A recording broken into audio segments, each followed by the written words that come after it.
Hello everyone, welcome to my channel. आज मैं आ गया हूँ एक नया टॉपिक लेकर के। अभी बहुत सारी यूनिवर्सिटीज़ के एग्ज़ाम चालू होने वाले हैं, शुरू होने वाले हैं और कई जगह तो पेपर स्टार्ट भी हो गए हैं। अभी फ़िलहाल कोविड के बाद से ये पहला ऑफलाइन मोड से एग्ज़ाम है, कहीं कहीं ऑनलाइन मोड से एग्ज़ाम है। ये मेरे पास AKTU का पेपर है, फर्स्ट ईयर का। एक साल पुराना है, पिछले साल का है। तो ये फर्स्ट सेमेस्टर का पूरा पेपर है और ये फर्स्ट सेमेस्टर का एक सब्जेक्ट है फार्मास्यूटिकल इनऑर्गेनिक केमिस्ट्री, IPC। उसका ये क्वेश्चन है और देखते हैं कि इसके क्वेश्चंस में क्या क्या आता है और पैटर्न क्या क्या है। सबसे पहले लॉन्ग क्वेश्चंस पे जाते हैं। अगर आप इसके लॉन्ग क्वेश्चंस पे जाएंगे तो एग्ज़ाम देने का तरीका यही है, सबसे पहले सेक्शन C अटेंड करना या सेक्शन B अटेंड करना। ठीक है, जो आए सबसे पहले अटेंड करना, उसके बाद देन सेक्शन A पे जाना, क्योंकि वहाँ पे वो 2 नंबर के क्वेश्चन है और काफ़ी ज़्यादा आपका एक्यूरेट आंसर रहना चाहिए, तभी वो नंबर मिलते हैं। सेक्शन C के पहले क्वेश्चन देख लेते हैं कि जो A नंबर का क्वेश्चन है, explain the method of preparation, identification test and test for purity of bentonite and aluminium hydroxide gel. And B है, explain the properties of ideal antacid. और एंटासिड में आपको sodium bicarbonate and potassium permanganate को explain करना है। और C question में आपको define haematinics and write the preparation and assay of ferrous sulphate. And D में है, write in detail the limit test for iron. And E में है, define radio pharmaceuticals and elaborate their pharmaceutical application. And F में है, write a detail note on various source of impurities in pharmaceutical substances. And G में explain various method for adjusting isotonicity. ये section C के paper हैं जो पिछले साल आए हुए थे। इसके बाद सेक्शन B में जाते हैं, जहाँ पे लिखा हुआ है, define expectorant and give the preparation properties assay and the uses of ammonium chloride. And B में है, give the preparation properties assay and uses of hydrogen peroxide and chloride lime. And C में है, write a note on fluoride in the treatment of dental caries and reference to sodium fluoride.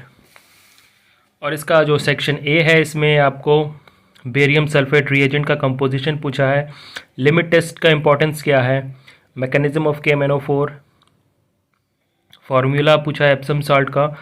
And give the composition of ORS solution, right the method for the measurement of isotonicity and write the formula and uses of green vitriol and astringent का define और उसका example, isotope का example, isotope और isobar का definition, और differentiate between alpha beta and gamma rays. ये काफ़ी, इसके जो क्वेश्चन है काफ़ी बेसिक्स क्वेश्चन है और इसमें जो भी आंसर देना होता है टू द पॉइंट देना होता है। लेकिन इसमें अगर आप समरी में कुछ गलत भी हो जाता है तो कोई नहीं। सबसे पहले एग्ज़ाम देने का यही तरीका है कि इसको अटैम्प्ट करना है, फिर इसको अटैम्प्ट करना है, या ये दोनों में से जो पहले आपको अच्छा लगे। और यहाँ ऑप्शन भी लिया हुआ है कि 3 क्वेश्चन में आपको 2 अटेंड करना है, और यहाँ पे आपको ABCDEFG तकरीबन 7 क्वेश्चन है, आपको 5 अटेम्प्ट करना है, लेकिन इसमें आपको सारे क्वेश्चन अटेम्प्ट करने हैं। ये है फार्मास्यूटिकल इनऑर्गेनिक केमिस्ट्री के क्वेश्चंस। इसके अलावा कुछ इंपॉर्टेंट क्वेश्चंस हैं जो मेरे पास हैं, जो कि क्वेश्चन पेपर एग्ज़ाम में नहीं आए थे लेकिन कॉलेज लेवल पे आपसे पूछे जाते हैं। अगर आप उसको भी प्रिपेयर करते हो तो आपको यहाँ पे जो एग्ज़ामिनेशन के क्वेश्चन पेपर हैं आपको सॉल्व करने में आसानी होती है। बेसिकली आप जो भी गाइड होती है वेरियस यूनिवर्सिटीज़ के जो भी आते हैं, तो इसमें क्वेश्चन बैंक भी आते होंगे जो कि प्रीवियस ईयर क्वेश्चन आ चुके होंगे। उसी को आप एक्सरसाइज सबसे पहले आपको करना है, और उसको एक्सरसाइज करने पे आपको आइडिया हो जाए कि क्वेश्चन क्या पूछा जाएगा। जैसे कि एक कॉलेज का एग्ज़ाम है जिसमें आपको लिमिट टेस्ट पूछा गया है, ओके, एंटासिड थेरेपी पूछी, उसके बाद कैथार्टिक्स के बारे में पूछा गया है, and difference between urinary acidifier and systemic acidifier, और एंटी माइक्रोबियल का डेफिनेशन, एंड हाइपोटोनिसिटी एंड हाइपरटोनिसिटी का डिफाइन करना है, और उसके बीच में डिफ्रेंशिएट भी आप कर सकते हैं। And name any 2 important physiological buffers. And फिर नेक्स्ट है, write the example of 2 intracellular cations and इसके सेक्शन बी में आपको limit test of iron in details, तकरीबन जितने भी लिमिट टेस्ट हैं, लिमिट टेस्ट का कोई जो पार्ट है उसका कोई श्योर नहीं रहता है कि आयरन आएगा कि या कोई और आएगा, सल्फेट आएगा। सो आप सारे जितने भी लिमिट टेस्ट है सब आपको पढ़ना है। और फिर सेकंड में है बफर आइसोटोनिक सॉल्यूशन, तो बफर जितने हैं बफर का पूरा डिटेल में रखना है।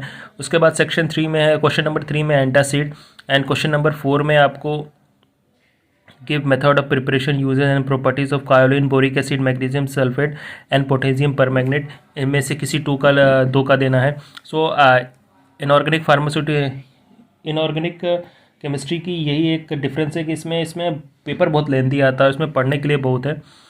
सो आप अपने हिसाब से इसको बहुत कुछ चीज़ें आपको पढ़नी ही पड़ेंगी, लेकिन हाँ कुछ इंपॉर्टेंट क्वेश्चन है जो मैं शेयर कर दे रहा हूँ। उसके बाद इम्प्योरिटीज़ के बारे में फुल डिटेल है, और उसके बाद लिमिट टेस्ट ऑफ आर्सेनिक पूछा गया है with full detail.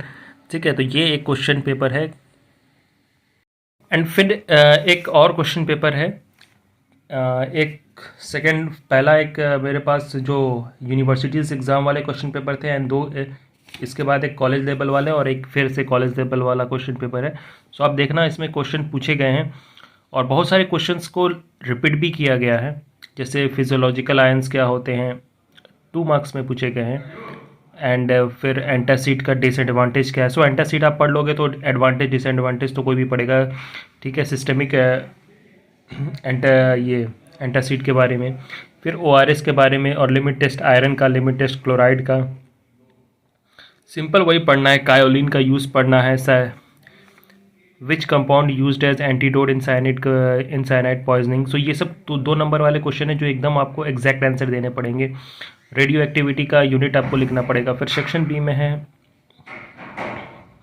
Radio activity के बारे में आपको फुल डिटेल देना पड़ेगा, और उसके बाद आपका intra and extra cellular electrolytes के बारे में। उसके बाद give the preparation and reaction of any for boric acid, magnesium hydroxide, sodium orthophosphate and zinc sulphate and copper sulphate.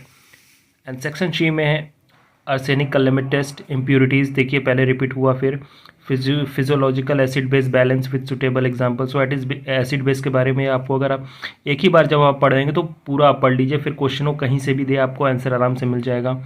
Antidote के बारे में और उसके क्लासिफिकेशन के बारे में, एस्ट्रीजेंट के बारे में पढ़ना है, और एंटासिड देखिए फिर रिपीट हुआ, एंटासिड के बारे में पूरा पढ़ लेना है। कैथार्टिक्स के बारे में, डेंटिफ्राइसिस के बारे में। सो डेंटिफ्राइसिस हर बार फंसता है, सो हो सकता है कभी नहीं आया हो कभी, लेकिन ये लगभग हर बार क्वेश्चन पेपर में आता है। तो ये रहा पूरा IPC का जो क्वेश्चन बैंक है मेरे पास था। इसके अलावा आप इसी को कंसीडर कर सकते हैं एज ए इंपॉर्टेंट क्वेश्चन। बाकी आपके जो सब्जेक्ट टीचर से आप पूछ सकते हैं इंपॉर्टेंट क्वेश्चन। एंड अगर आप जिस भी यूनिवर्सिटी में रहते हैं उसकी खुद की गाइड आती है, सो गाइड के जो पुराने प्रीवियस ईयर क्वेश्चन पेपर हैं आप उसको पढ़ सकते हैं। तो एक बार फिर से मैं आपको AKTU के पेपर दिखा दे रहा हूँ। सो मिलते हैं नेक्स्ट वीडियो में, तब तक के लिए बाय।